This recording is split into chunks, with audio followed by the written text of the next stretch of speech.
Hello, നമസ്കാരം. എല്ലാവർക്കും സുഖമല്ലേ? ഞാനിന്നൊരു പുതിയ വീഡിയോയുമായിട്ടാണ് വന്നിരിക്കുന്നത്. നാട്ടിൽ ട്രെൻഡിങ് ആയിട്ടുള്ള മസ്ക ബണ്ണും ഇറാനി ചായയുമാണ് ഞാൻ ഉണ്ടാക്കുന്നത്. അതെങ്ങനെ ഉണ്ടാക്കുന്നതെന്ന് നോക്കാം. ഇതിലേക്ക് ആദ്യം ബണ്ണാണ് റെഡിയാക്കുന്നത്. അതിന് വേണ്ടിയിട്ട് ഞാൻ ഈ മിക്സിയുടെ ജാറിലേക്ക് ഒരു രണ്ട് സ്പൂൺ പഞ്ചസാര, ഒരു ചെറിയ കഷ്ണം പട്ട, പിന്നീട് ഒരു ചെറിയ കവറ് പാൽപ്പൊടി. ഞാനിവിടെ ഉണ്ടാക്കുന്ന ഒരു 2 ബണ്ണിൻ്റെ ക്രീമാണ് ഉണ്ടാക്കുന്നത്. ഇതിനി ഒന്ന് മിക്സിയിൽ നല്ലതുപോലെ ഒന്ന് പൊടിച്ചിട്ട് വരാം. ഇതിലേക്ക് അമുലിൻ്റെ ബട്ടറാണ്. ഞാനൊരു 50 ഗ്രാം ബട്ടർ ഇതിലേക്ക് ഇടുന്നത്. 2 ഇതിന് വേണ്ടിയിട്ടാണ് ഉണ്ടാക്കുന്നത്. ഈ ബട്ടർ കൂടി അതിലിട്ട് ഇനി ഇതൊന്നും കൂടെ നല്ല ഫ്ലഫി ആയിട്ട് അടിച്ചിട്ട് വരാം. സമയം തന്നെ നമ്മൾ ഒരു പാത്രത്തിൽ 1.5 ഗ്ലാസ് വെള്ളം എടുത്തിട്ടുണ്ട്, ഒരു പാത്രത്തിൽ 1 ഗ്ലാസ് പാലും എടുത്തിട്ടുണ്ട്. ഇനി ഇതിനകത്ത് ഈ വെള്ളത്തിലേക്ക് ഒരല്പം ഇഞ്ചിയും ചതച്ചത്, 3-4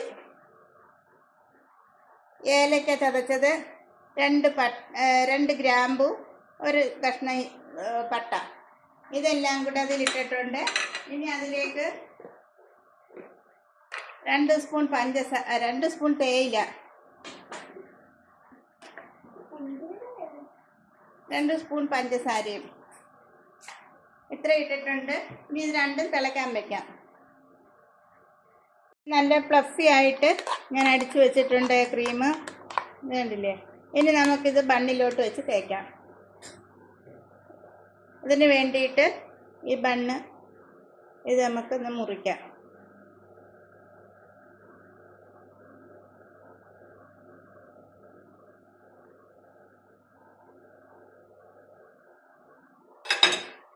മുറിച്ചിട്ട് ഇതിലേക്ക് തേക്കാം.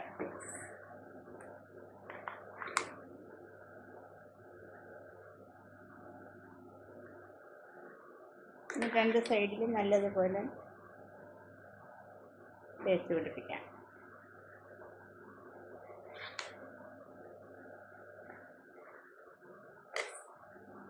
ഇനി അതിൻ്റെ പുറത്തും ഒക്കെ ഒന്ന് തേച്ച് പിടിപ്പിക്കാം.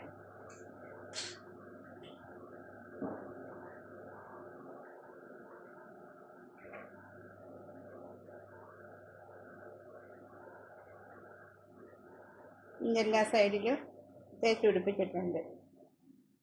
ഇനി അടുത്ത ബണ്ണ് അതുപോലെ നമുക്ക് കട്ട് ചെയ്തിട്ട് 2 സൈഡിലും തേച്ച് പിടിപ്പിക്കാം.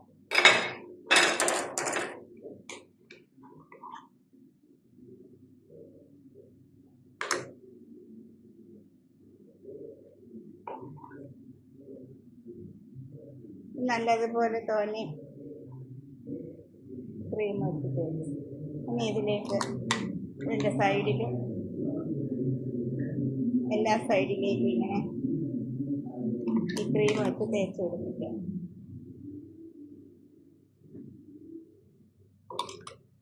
അങ്ങനെ നമ്മുടെ ബൺ മാസ്ക് റെഡി ആയിട്ടുണ്ട്. നമ്മുടെ മസ്ക ബണ്ണ് റെഡി ആയിട്ടുണ്ട്. ഈ പാല് നമുക്ക് 2 ഗ്ലാസ്സിലേക്ക് ഒഴിക്കാം.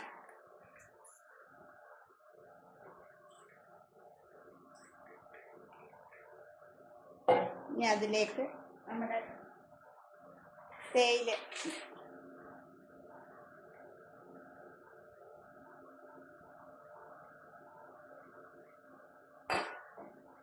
അങ്ങനെ നമ്മുടെ ഇറാനി ചായയും മസ്ക ബണ്ണും റെഡി ആയിട്ടുണ്ട്. മസ്ക ബണ്ണും ഇറാനി ചായയും അടിപൊളിയായിട്ടുണ്ട്. എല്ലാവരും ഒന്ന് ട്രൈ ചെയ്ത് നോക്കണം. വലിയ എഫേർട്ടൊന്നുമില്ല, എല്ലാവർക്കും ട്രൈ ചെയ്യാവുന്നതേ ഉള്ളൂ. പിന്നെ ഈ ഇറാനി ചായയും മസ്ക ബണ്ണും അടിപൊളിയായിട്ടുണ്ട്. എല്ലാവരും ഒന്ന് ട്രൈ ചെയ്ത് നോക്കണം. ഇഷ്ടമാവുകയാണെങ്കിൽ ലൈക്ക് ചെയ്യണം, ഷെയർ ചെയ്യണം, സബ്സ്ക്രൈബ് ചെയ്യണം. Thank you.